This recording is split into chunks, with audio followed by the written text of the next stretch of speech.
Today, I'll be talking to you about tribal literature, tribal culture, tribal civilization, and tribal ethos.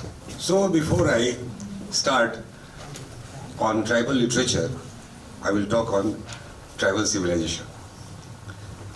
And I have got a book with me in my hand. I published it, that is Multicultural Response to Lost Tradition, with a special reference to tribal literature in Jharkhand. This is the first book in English on tribal literature, which was granted by UGC. The UGC sponsored this book. So, सवाल यह है कि आदिवासियत क्या है? आदिवासी कौन है? और हम क्यों आदिवासियों के बारे में जानना चाहते हैं?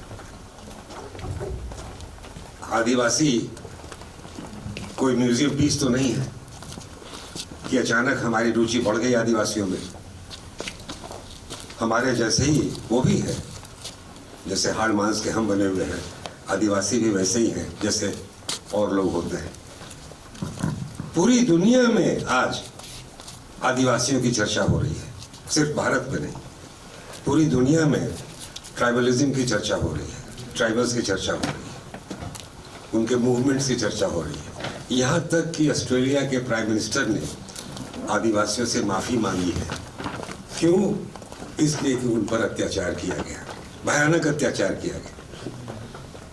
तो हमारे भारत में भी, ये भारत क्या मैं कहता हूँ, पूरा विश्व आदिवासियों का है, पूरा विश्व। और ये भारत भी पूरा आदिवासियों का ही था, आज भी है, क्योंकि ये सिंधु घाटी सभ्यता से चले आ रहे हैं।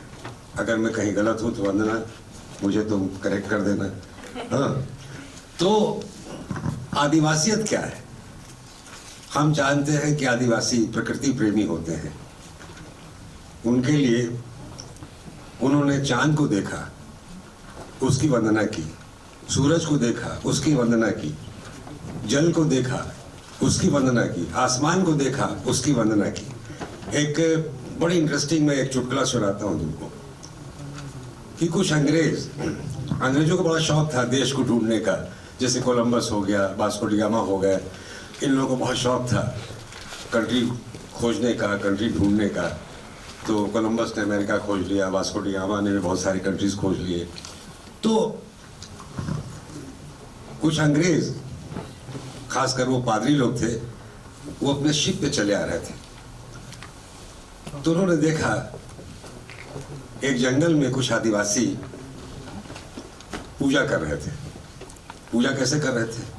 एक आदिवासी पेड़ पर बैठा हुआ था, पेड़ की डालों पर, एक लेटा हुआ था, एक जमीन पे किसी तरह से खड़ा था। तो वो पादरी आया, कहे कि सब पागल लोग लगता है। पूछा तुम लोग क्या कर रहे हो?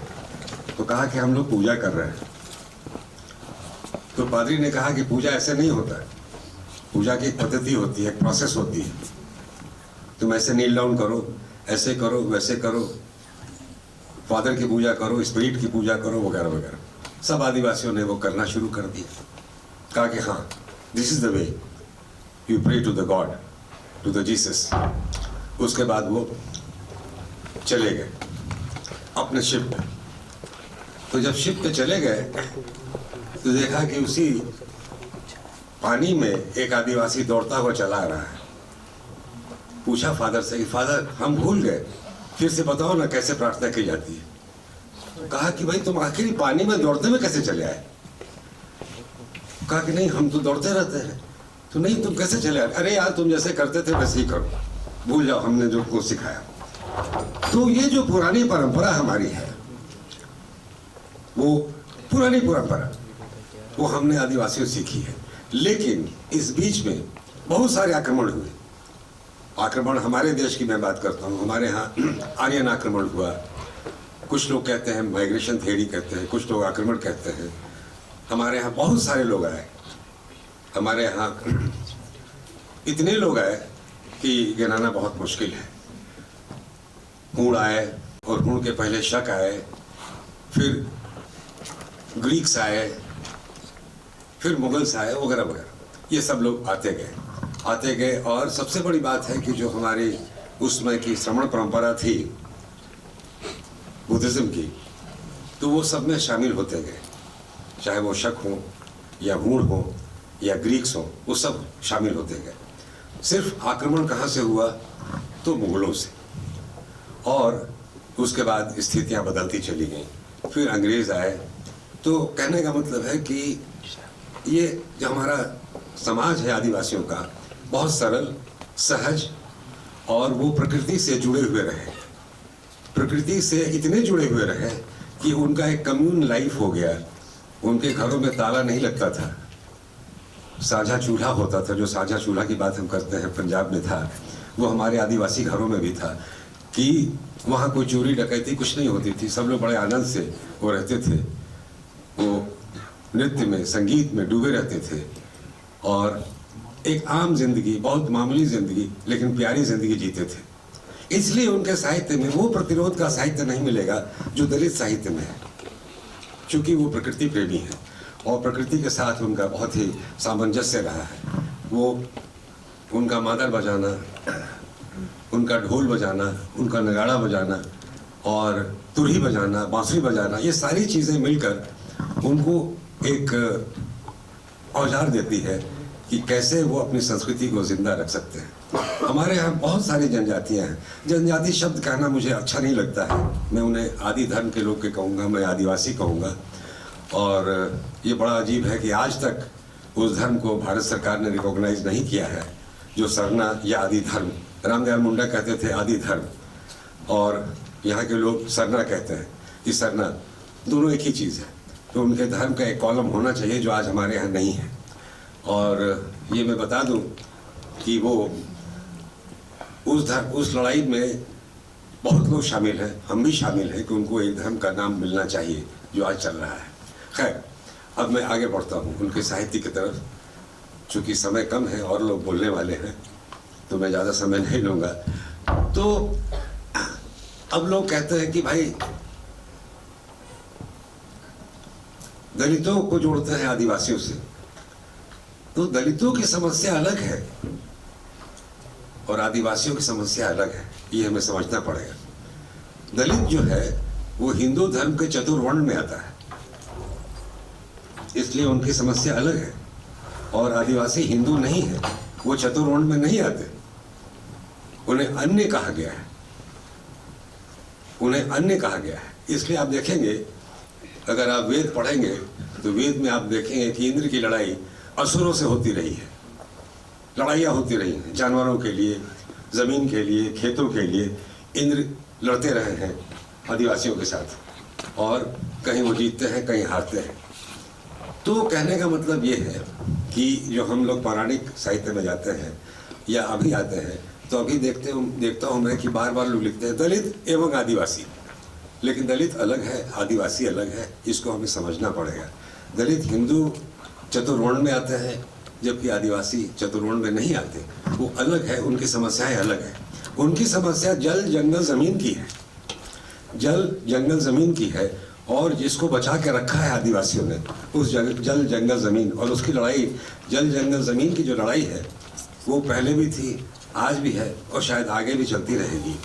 तो कहने का मतलब ये है कि जो आदिवासी का जो साहित्य है वो प्रतिरोध का साहित्य नहीं है। ये अलग बात है कि अब उस साहित्य में प्रतिरोध आना शुरू हो गया है, धीरे धीरे वो प्रतिरोध आना शुरू हो गया है। दलित साहित्य में आप देखिएगा तो वो एक आग है, वो जो पुराने ज़माने में उनके साथ किया गया, और जैसे अम्बेडकर को पानी नहीं पीने दिया गया या उन्हें अछूत कहा गया, तो वो आग अब उनका साहित्य में आपको मिलेगा। वो आग आपको आदिवासी साहित्य में नहीं मिलेगा, लेकिन आदिवासी साहित्य में ये मिलेगा कि कैसे शहर से दिक्कू आ रहे हैं, कैसे शहर से महाजन आ रहे हैं, कैसे पहाड़ों पे आग लगी है। तो ये सारी चीज़ें आपको समझनी होगी कि tribal literature is entirely different. Tribal literature poetry है, ट्राइबल लिटरेचर म्यूजिक है। अब जैसे एक बूढ़ा आदमी एक कविता सुनाता है, और एक खूबसूरत आदिवासी बालों में जूड़ा बांधती है, और जवान मादल बजाते हैं और नृत्य शुरू हो जाता है। एक सामूहिक नृत्य। आदिवासियों में आप देखेंगे कि जितने भी गीत हैं वो सामूहिक है, एक कम्यून लाइफ है। जो मैंने कहा, एक बड़ा इंटरेस्टिंग मैं कहानी सुनाता हूँ आपको। मैं जब फिल्म कर रहा था तो गाने की रिकॉर्डिंग थी, और गाने की रिकॉर्डिंग करने के लिए B.R. चोपड़ा के यहाँ से रिकॉर्डिस्ट आए हुए थे, और हमारे जंगल से एक लड़की को लाए थे हम कि वो गाना सुनाए जिसकी रिकॉर्डिंग हो। तो उसने गाना शुरू किया और गाना गाते गाते उस नाचने लगी।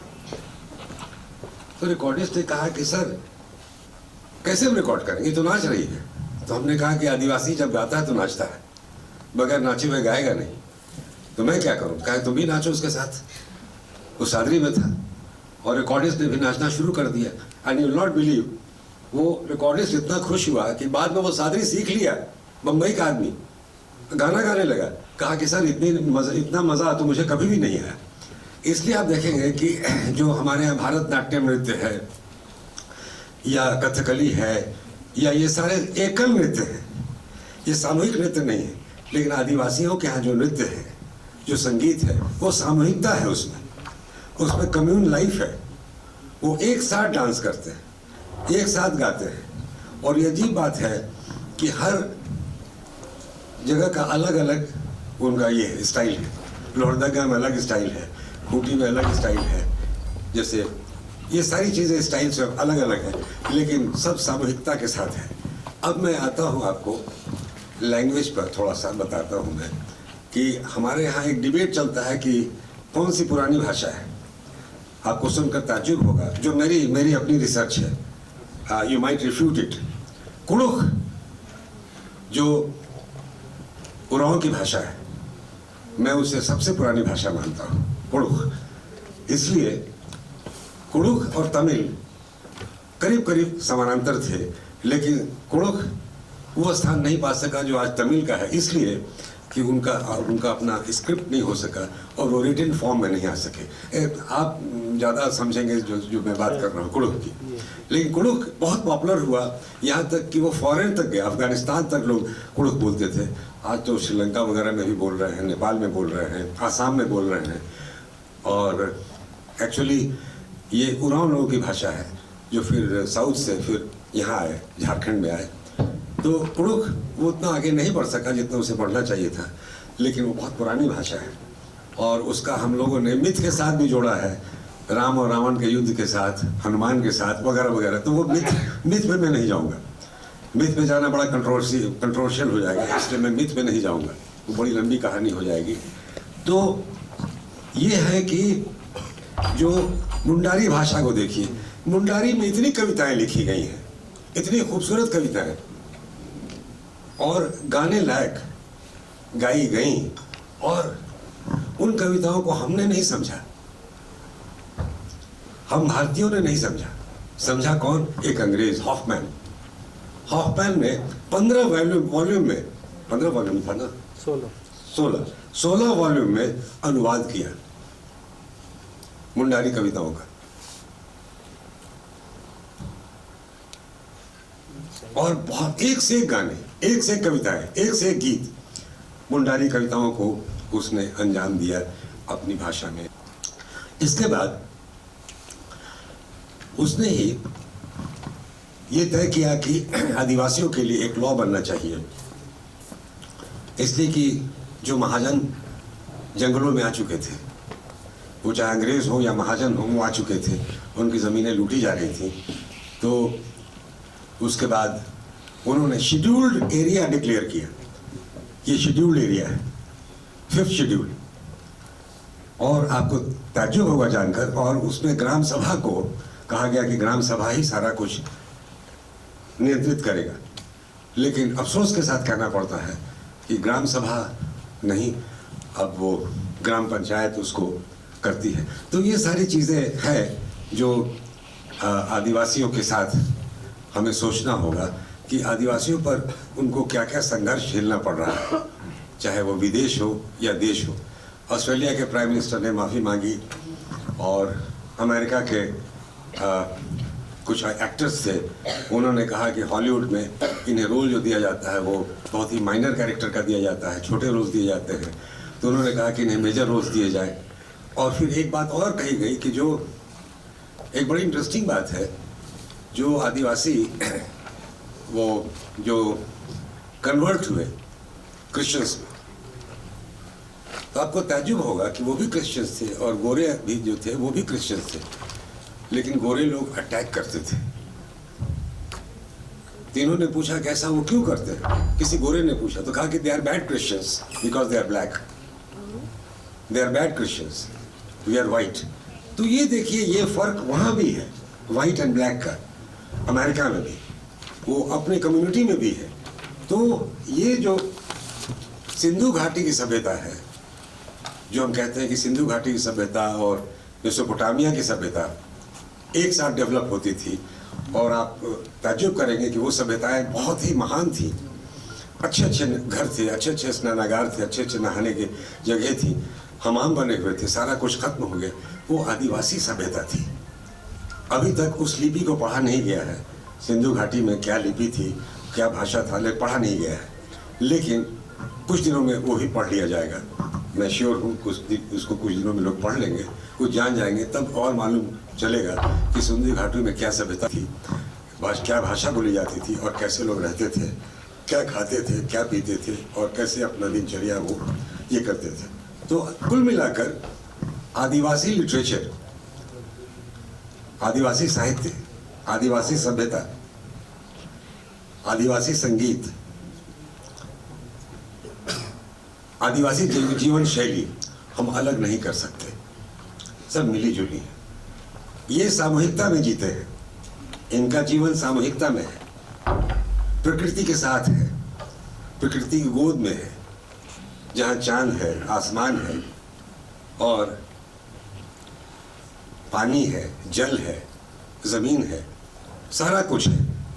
तो इनकी कविताओं में आप देखेंगे गीत है, संगीत है, इनकी कविताओं में आप देखेंगे दुख है, दर्द है, लेकिन वो प्रतिरोध नहीं है जो दलित साहित्य में है। कितना वक्त हो गया? अच्छा अच्छा अच्छा, 10 मिनट और। तो कहने का मतलब ये है कि मैं अब अपनी कुछ कविताएं सुनाऊंगा, 2-1 कविताएं सुनाऊंगा मैं, और मैं आपसे कुछ सवालात लूंगा। 15 मिनट हो गया, मैं आपसे कुछ सवालात लूंगा और मैं सवाल का जवाब दूंगा।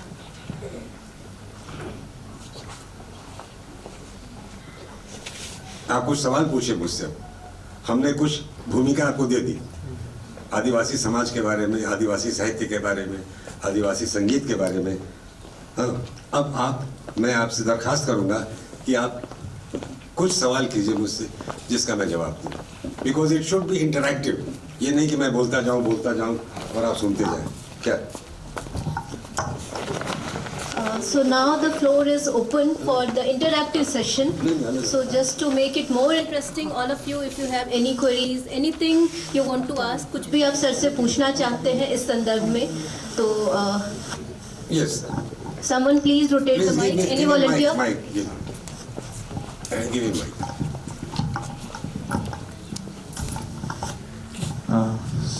सर सुप्रभात, और सबसे पहले आपको थैंक यू और धन्यवाद पेश करना चाहूँगा कि आपने बहुत अच्छे से और अपने वार्तालाप को यहाँ पे साझा किया है। तो आपके इस भाषण से मुझे ये समझ में आया कि आदिवासी के लिटरेचर हो, लैंग्वेज हो, कल्चर हेरिटेज जो भी है वो बहुत महत्वपूर्ण है और इनको संरक्षण करके रखना चाहिए।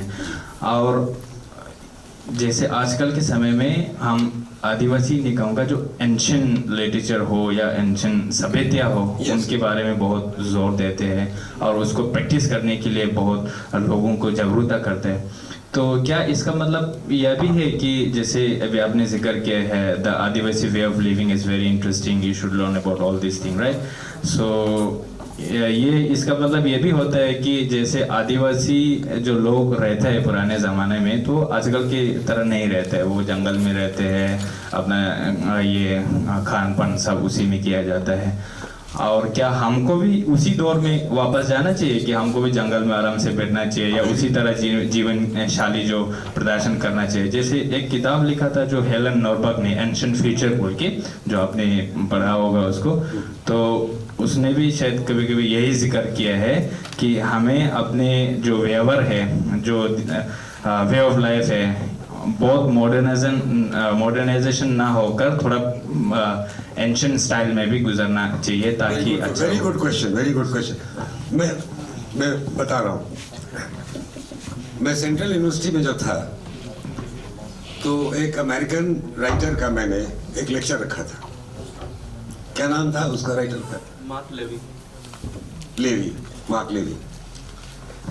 तो उसने कहा, मेरा दोस्त हो गया वो, तो उसने कहा कि मुझे कुछ ट्राइबल विलेज में ले चलो।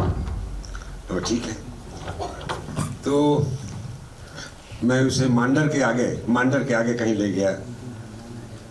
बहुत बड़ा वो वैसा जंगल तो नहीं था जैसा हम लोग की कल्पना है ट्राइबल विलेज की, लेकिन वो ट्राइबल विलेज ही था। तो हमने कहा I will show U a tribal home. तो मेरे दोस्त का घर था वो, मैं ले गया। उस घर में क्या था, वो झोपड़ी थी और छोटा सा वो बरामदा था। तो हमने कहा कि mister Levy, this is the drawing room. Oh drawing room, very good very good. Drawing कुछ नहीं था, ऐसे ही था। हमने कहा this is the drawing room. उसके बाद मैं ले गया उसको एक कमरे में। हमने कहा कि दिस इज द बेडरूम। वो देखा वहाँ एक चटाई बिछी हुई है। कहा this is the bedroom, very nice very nice. हमने कहा I take you to the kitchen. Kitchen में एक चूल्हा था, बुझा हुआ चूल्हा था और कुछ नहीं था। हमने कहा this is the kitchen. How fantastic, I want to live like this. जो तुमने सवाल किया उससे का मैं जवाब, I want to live like this. And हमने कहा कि there is the musical instrument, that is mandar, you would like to play it? Yes yes I will play it. और उसने बजाना शुरू कर दिया, कम लगा डांस करना शुरू कर दिया। वो आदिवासी तो नहीं था, वो अमेरिकन था। वो जस्ट सी द ब्यूटी कि वो एक मेरा सपना भी है इस संदर्भ में जो आपने कहा। एक मेरा सपना है कि एक छोटा सा गांव हो जिसमें 10 एक एक्सपेरिमेंटल ट्राइबल गांव हो, 10 आदिवासी रहते हो, डिफरेंट कम्युनिटीज के आदिवासी। मैंने सब मुंडा हो, खड़िया हो, गुराव हो, सारी जाति के लोग हो।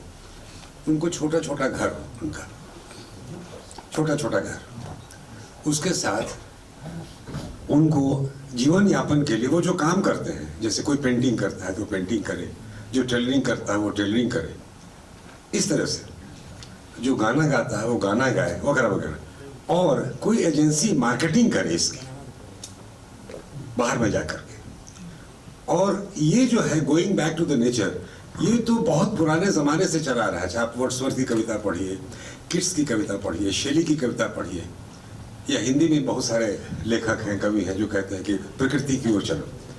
प्रकृति के साथ हमारा जुड़ाव खत्म हो रहा है।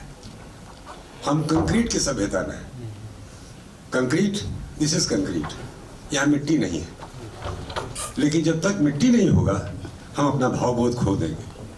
मिट्टी बहुत ज़रूरी है, पेड़ बहुत ज़रूरी है, तभी आप अपने आप को तलाश सकते हैं। जब तक मिट्टी की सुगंध नहीं होगी, मिट्टी में एक सुगंध है, आपने कभी फील किया है?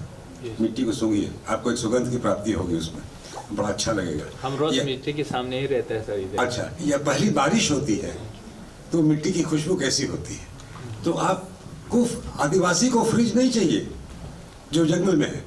आप समझ रहे हैं कि बड़ा बेचारा दुखी है, ऐसा कुछ नहीं है। वो सुखी है, उसे इनकम टैक्स नहीं देना है, वो नाच रहा है, वो गा रहा है, वो अपनी पीड़ा को व्यक्त कर रहा है, लेकिन he is enjoying his life in his own way. मेरे कहने का मतलब है कि एक सामंजस्य होना चाहिए। ट्राइबलिज्म का मतलब है कि going back to nature, going back to जल जंगल जमीन, है ना, जो लड़ाई लड़ रहे हैं, हमें उस नेचर की तरफ जाना पड़ेगा। इसका मतलब ये नहीं कि मॉडर्न लाइफ की जो सुविधाएं हैं उसको हम छोड़ दें। एक कम्बिनेशन होना चाहिए, दोनों की मिलावट होनी चाहिए, जहाँ मिट्टी भी हो, कंक्रीट भी हो, जहाँ फ्रिज भी हो और मिट्टी का घड़ा भी हो। क्या? मिट्टी का घड़ा भी हो और फ्रिज भी हो, जहाँ मांदर भी हो और गिटार भी हो। आप चले जाइए मैक्लसीगंज, मैक्लसीगंज में गिटार भी बज रहा है, लोग डांस कर रहे हैं, वेस्टर्न डांस कर रहे हैं, और वहाँ ट्राइबल डांस भी हो रहा है, और उसका फ्यूजन देखिए। अब तो फ्यूजन का जमाना है। I think I have given your answer. Yes, yes. Anybody else? Yes. Give him mic.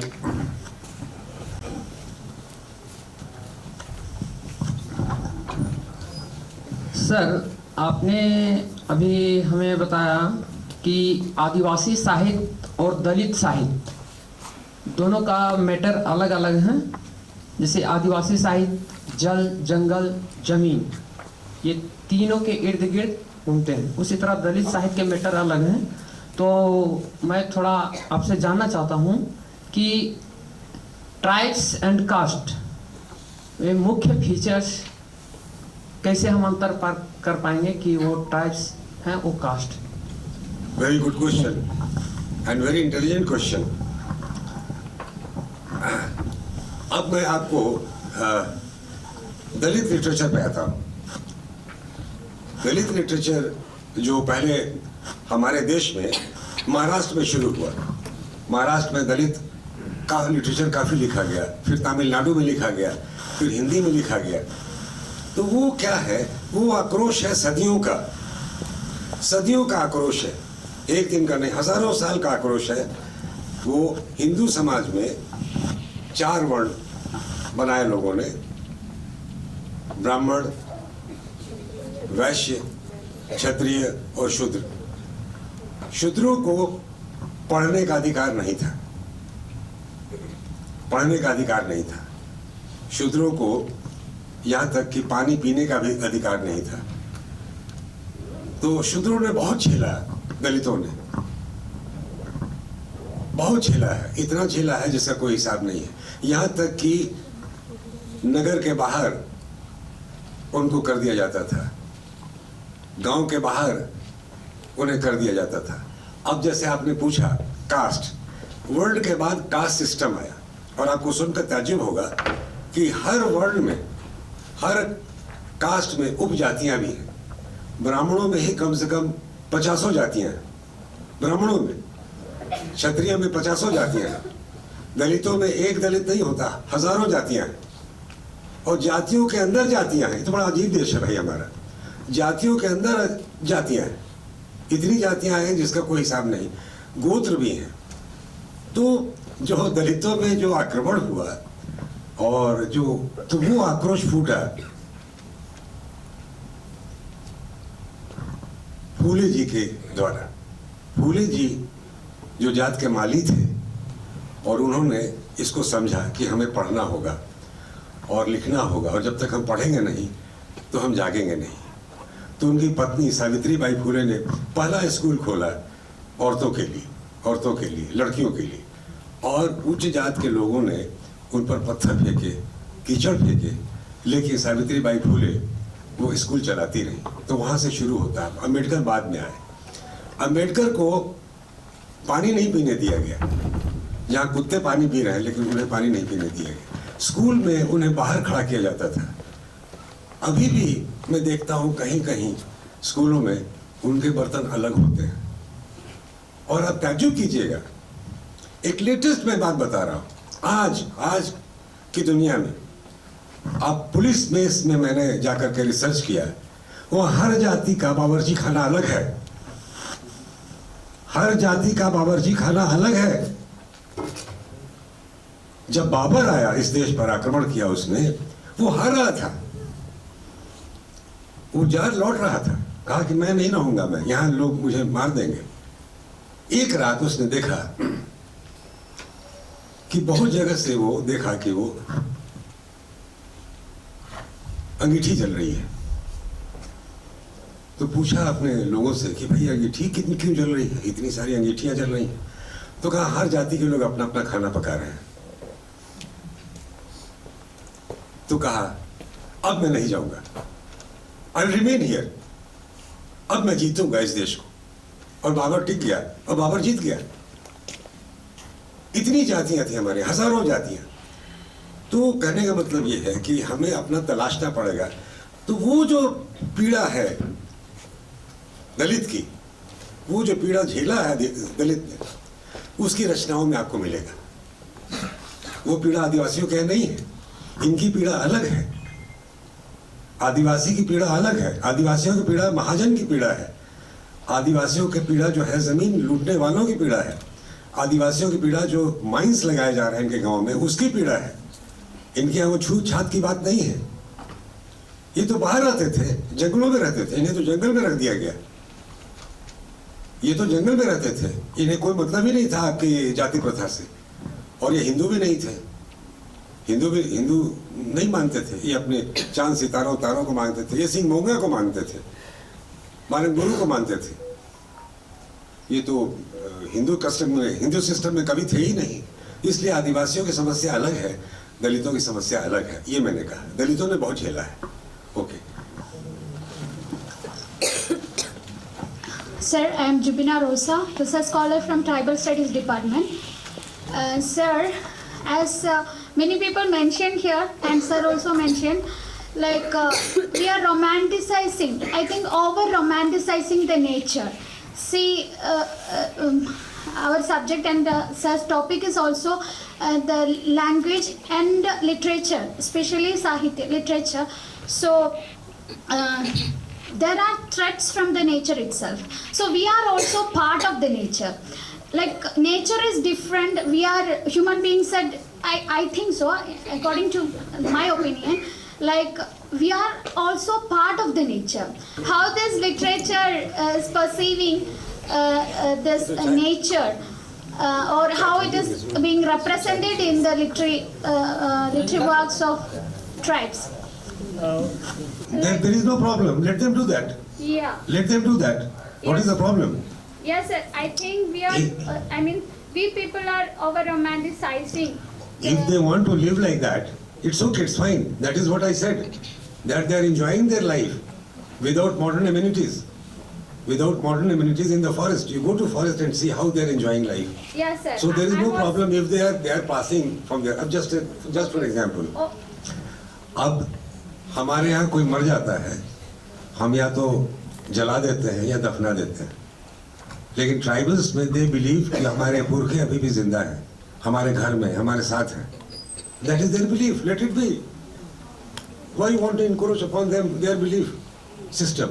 उनको जंगल पहाड़ के पाठ पढ़ने दीजिए। हाँ, अब जैसे मैं बता रहा हूँ, अब ये वो क्या मूवमेंट हुआ था अभी, पत्थल वाला, Pathalgadi. Do you know about Pathalgadi? Pathalgadi movement you know about Pathalgadi? no, sir. No. Pathalgadi movement you know? No, sir. अच्छा, तो यहाँ पर अंग्रेजों का जमाना था। You understand Hindi? अच्छा, थोड़ा थोड़ा। during the British time, the tribals represented that this is their land, and they were asked, how you claim? You don't know how to read and write. How you claim that this is your land? And they collected stones from their house and went to the court and said, this is our land. That is called Pathalgadi. वो अपना अपना पत्थर ले गए और बताया court में कि ये मेरी जमीन है। That is called Pathalgadi. तो their lives, you don't encroach upon their lifestyle. This is their lifestyle. Why you want to bring modernity in their lifestyle? अभी हम कहते हैं कि we should bring them to the mainstream. क्या mainstream है आपका? What is the mainstream? आप बताइए क्या है?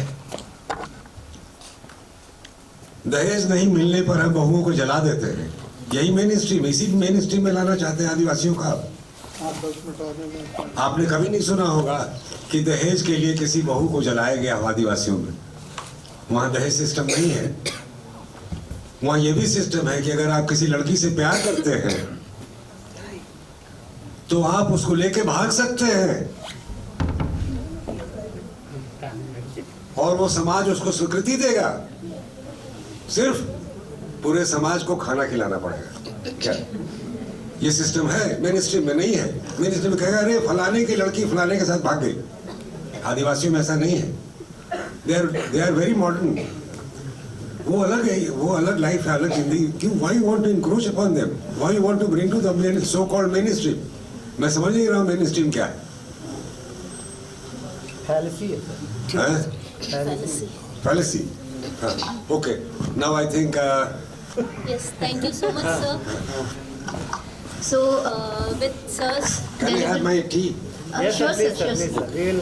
Thank you so much, sir, for the interesting and inquisitive remarks and the deliberation. So, sir has actually begun the session with talking about tribal literature, culture, ethos, and civilization. So, मैं दो कविता सुनाना चाहता हूँ। okay, before we begin our next lecture with next sessions, sir wants to share 2 of his poems.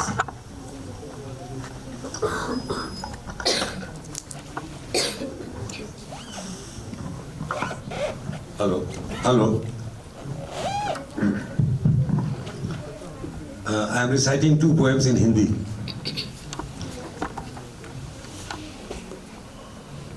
मैं जानता हूं सदियों से पलते तुम्हारे अंदर की नफरत को। मैं जानता हूं सदियों से पलते तुम्हारे अंदर की नफरत को। मैं जानता हूं सदियों से पलते तुम्हारे अंदर की नफरत को। जख्म से भरे सीने को, जख्म से भरे सीने को तुम भूले नहीं हो, तुम भूले नहीं हो। जन्नाटेदार तमाचे को तुम भूले नहीं हो, जन्नाटेदार तमाचे को। बेमतलब की गोलीबारी को, बेमतलब की गोलीबारी को, उस आग की नदी को। तुम जानते हो ये सरमाएदार बार बार जंगल क्यों आते हैं? तुम जानते हो ये सरमाएदार बार बार जंगल क्यों आते हैं? तुम्हारे जंगल और तुम्हारी औरत को लूटने, तुम्हारे जंगल और तुम्हारी औरत को लूटने। अपने अंदर की आग और नफरत की बारिश, अपने अंदर की आग और नफरतों की बारिश बुझने मत देना, बुझने मत देना। तुम्हारा आक्रोश बेवजह नहीं है, तुम्हारा आक्रोश बेवजह नहीं है। तुम्हारे पास खोने के लिए कुछ भी तो नहीं, तुम्हारे पास खोने के लिए कुछ भी तो नहीं। और पाने के लिए पूरा आसमान, और पाने के लिए पूरा आसमान। लगा छलांग, लगा छलांग और छू ले पूरे आसमान को। दूसरी कविता है।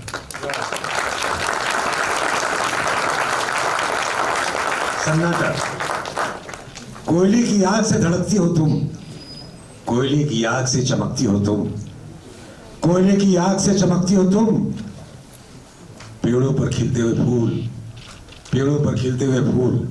जाने कितने संदर्भों से गुजरकर, जाने कितने संदर्भों से गुजरकर ले चलो अपने गांव, ले चलो अपने गांव। अंतहीन खामोशी में, अंतहीन खामोशी में, उस घर में जहां तुमने जाना छोड़ दिया है, जहां जाना तुमने छोड़ दिया है। उस बांस के घर में, उस बांस के घर में उस ताड़ के पत्तों का बिछावन है। I miss this lady. I miss this lady because I was talking on tribalism and you used to talk about tribal society and tribal literature a lot. I mean, Shreya ma'am. Good morning. Good morning, sir. जहाँ जलता हुआ चिराग बुझ चुका है, जहाँ जलता हुआ चिराग बुझ चुका है, जहाँ लौटती हुई पगध्वनियाँ हैं, जहाँ लौटती हुई पगध्वनियाँ हैं, जहाँ झंडे नगाड़े ढोल मांदर की गूंज नहीं, जहाँ झंडे नगाड़े ढोल मांदर की गूंज नहीं। तुम मेरे लिए उस गांव का गीत हो, तुम मेरे लिए उस गांव का गीत हो, तुम मेरे लिए उस गांव का गीत हो। जहाँ सिर पसरा है, जहाँ सिर पसरा है, सूखे खून की पपड़ियाँ, सूखे खून की पपड़ियाँ और खौफनाक सन्नाटा, खौफनाक सन्नाटा। कहते हैं यहाँ नक्सल आते हैं, कहते हैं यहाँ नक्सल आते हैं। Thank you so much, sir.